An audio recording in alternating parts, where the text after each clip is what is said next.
It took me exactly 7 years and 10 months to adopt my son Adam, and today is exactly 11 years since I held that little 5-day-old baby in my arms for the first time. I've been meaning to share the story of Adam's adoption for ages, but it was so crazy and so long, and I wish I'd kept some sort of diary or something throughout, but I didn't. So I've been trying to think, and I've done my best to remember lots of the things that happened. So it all started when I broke up with my boyfriend when I was 22.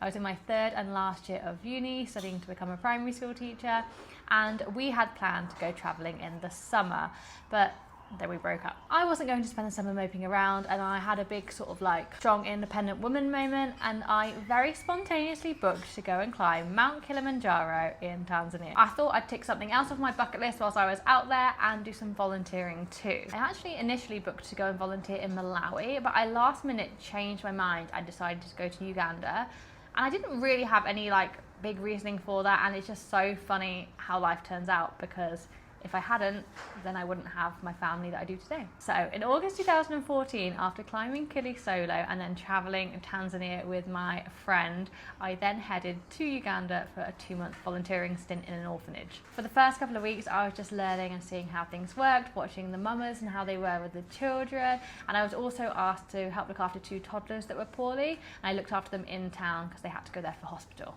My mum also came out to visit at this point. Shortly after she left, on the 15th of September 2014, the manager at the children's home received a phone call. A lady had died, leaving behind a 5-day-old baby boy. We all hopped on the back of boda bodas, which are motorcycle taxis, and went deep into the village, where, to our surprise, we actually turned up at the lady's burial. I held the baby boy for the first time. He didn't yet have a name. And then we contacted the charity director to explain about the situation, and she asked if I would be willing to look after him in town, one-to-one, whilst he was so little. So I went straight to town with him, and I fell entirely in love. The charity director named him Adam, and I did everything, all the bathing, night feeds, all of it. My every day was just him, and every night he would fall asleep on my chest. He also barely cried. He would just do this little whimper when he was hungry, and as soon as I told him it's coming, when I was making the formula, he would settle down and just be really patient. He was perfect.